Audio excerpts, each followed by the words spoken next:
धार जिले की कुक्षी तहसील में पूरे किसान समस्या आंदोलन में आए क्षेत्रीय कांग्रेस के नेता व कार्यकर्ताओं को संबोधित करते हुए विधायक बघेल ने बीजेपी को आड़े हाथों लपेटा। कहा कि बीजेपी ने हमें कहा था कि तुम्हारी सरकार 15 महीने रही, क्या किया?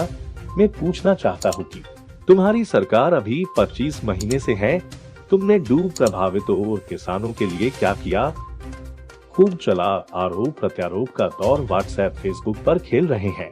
आरोप प्रत्यारोप का खेल, अगर खाद की दिक्कत दूर नहीं होती है तो हम इस आंदोलन को दिल्ली तक लेकर जाएंगे। डूब से प्रभावित लोगों को बिजली पानी और मुआवजा राशि दो। अब तक तुमने क्या किया? 800 से 850 लोग पात्र थे, उनमें से आधे लोगों को कम कर दिया, कैफियत लगा दी। लगभग 760 लोगों की कैफियत हटवाई और हमने उन लोगों को दिलवाया जिनको कैफियत लगाकर बाहर कर दिया था। कोई भी मंत्री नाव में बैठकर दुख प्रभावित क्षेत्रों का दौरा नहीं करता। मैंने किया था जिन लोगों के कहते में ढलने वाले थे कि कुछ बिकाऊ लोगों बीजेपी में चले गए। ये काम भोपाल में रुका हुआ है। आप कब तक बोलते रहोगे? आर्थिक बोझ हमने भी तो दिया था, तुम भी दो। सचिन यादव विधायक ने कहा कि किसानों की फसलों की कीमत रातों रात घट जाती है। बड़े बड़े धन्ना सेठ इसका लाभ लेते हैं, किसानों की आय को घटाने का काम करती है। भारतीय जनता पार्टी खाद के दाम देखिए 1750 रुपए है, किसान को मिल रही है। कांग्रेस की सरकार में 600 रुपए मिलती थी। पेट्रोल और डीजल के भावों में 4 गुना बढ़ोतरी हुई है। हर मंत्री की पहले प्राथमिकता उसका क्षेत्र होता है और मैंने भी उस समय पूरा प्रयास किया कि कुक्षी विधानसभा के जो भी दो प्रभावित हैं, जिनको 2017 का जो सर्वे भारतीय जनता पार्टी ने किया था जब उनकी सरकार थी, बहुत लोगों का सर्वे में डूब प्रभावित से बाहर बता दिया, 580 की पात्रता से बाहर कर दिया। जिनकी जमीन डूब में गई थी पर उस जमीन को डूब से बाहर कर दिया। बहुत सारे लोगों को पट्टे नहीं दिए गए। मैंने स्वयं पूरे क्षेत्र का दौरा किया और आप लोग भी सर्वविदित हैं, आप लोग भी जानते हैं, आप लोग भी उस समय पे साथ में रहे। हमने गांव-गांव का दौरा किया और लगभग जो 2017 में कैफियत लगा के जिन लोगों का पैसा रोक दिया गया था 580, उनको अपात्र बना दिया गया। तो कि सरकार की मंशा तो थी नहीं भारतीय जनता पार्टी की, ना तो उनके मुख्यमंत्री की मंशा थी, ना उनके मंत्री की थी।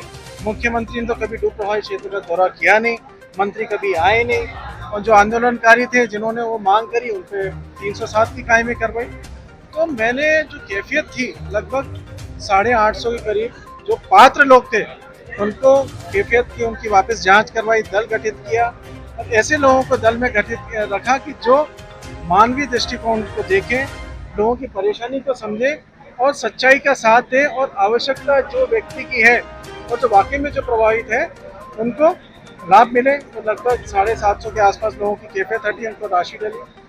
लगभग 1350 के आसपास सर्वे करने दल ने स्थानीय प्रशासन को, जिला प्रशासन को भेजा। कमिश्नर ने उसकी जांच दल गठित किया और शासन को गया। जो कुछ दिन पहले जिन लोगों ने आंदोलन किया, ये भी वो लोग हैं जो लोग प्रभावित हैं, जिनको लाभ मिलना चाहिए, पर भारतीय जनता पार्टी की सरकार ने उन लोगों को बाहर कर दिया। हमने पुनः सर्वे करवाया और उनकी मांग जायज़ है।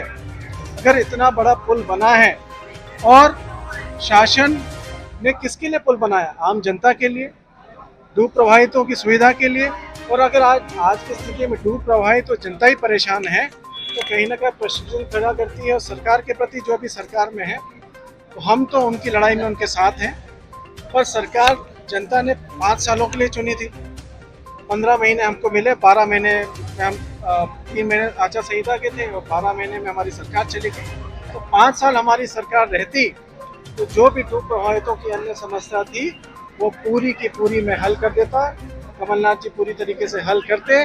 काफ़ी कुछ तो हमने किया है और काफ़ी कुछ और बाकी है जो समस्या रह गई है। शासन स्तर पे हम मांग करेंगे कि उन समस्याओं का हल जल्द से जल्द। समय पे नर्मदा घाटी विकास प्राधिकरण के मंत्री रहे, उनको भी जानकारी में डूब प्रभावितों की परेशानी क्या है, दिक्कत क्या है। तो हम दोनों मिलके डूब प्रभावित अपने आप को मान के विधानसभा में अन्य विधायकों के साथ में, नेता प्रतिपक्ष के साथ में इस मामले को इस विधानसभा क्षेत्र में पूरी ताकत से उठाएंगे। और कुछ दिन पहले अभी मैंने की वीडियो देखा जो भारतीय जनता पार्टी के जो मेरे सामने चुनाव लड़े थे, कुछ ज्ञान नहीं अज्ञान भाव से जो अपना वक्तव्य दे रहे थे, तो उनको भी मैं कहना चाहूँगा पूरी जानकारी लें और जानकारी और तथ्य को समझें, और उन तथ्यों के आधार पे अगर वो कभी कोई बात करेंगे तो कांग्रेस के हित की बात करेंगे, हनी बघेल के हित की बात करेंगे, कांग्रेस सरकार के हित की बात करेंगे। बस अपनी बात रखने का ऐसा काम करेंगे तो मैं समझता हूँ वो उचित नहीं है। ये तीनों जनपदों में आज का मुख्य कारण आपके पक्ष देखिए, तीनों जनपदों में जनपद सदस्य कांग्रेस के जीते हैं। दही में हम 11 जनपद हमारे सदस्य जीते, कुक्षी में हम 6 जीते, निसापुर में हम 3 से 4 जनपद सदस्य के आसपास जीते। जिला पंचायत हमारी कुक्षी में बनी, दही में जिला पंचायत बनी। पर क्या है, कुछ अति महत्वाकांक्षा जब व्यक्ति की आ जाती है पार्टी में भी, कि स्वयं वो सोचता है कि मैं अध्यक्ष ही बनूं और कोई दूसरा नहीं बन सकता।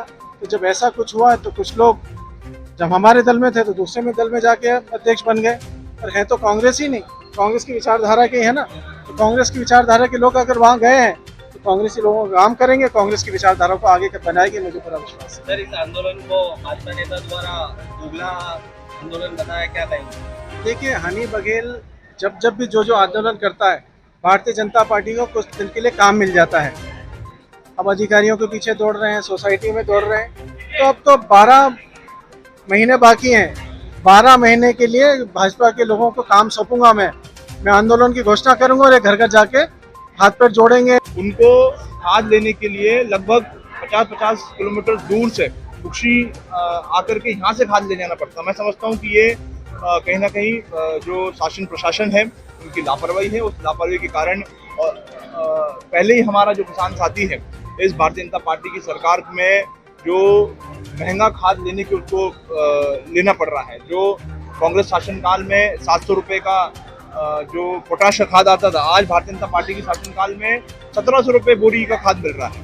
तो ये सब परिस्थितियां होने के बावजूद जो है इस तरह की समस्या का सामना हमारे किसान साथियों को उठाना पड़ रहा है। और हमने आदरणीय हनी बघेल जी के नेतृत्व में हम सब साथियों ने जो है माननीय मुख्यमंत्री जी को, शासन को एक ज्ञापन के माध्यम से ये इन किसानों की समस्या से अवगत करा है। खुलासा प्लस कुक्षी से सईद अनवर की रिपोर्ट।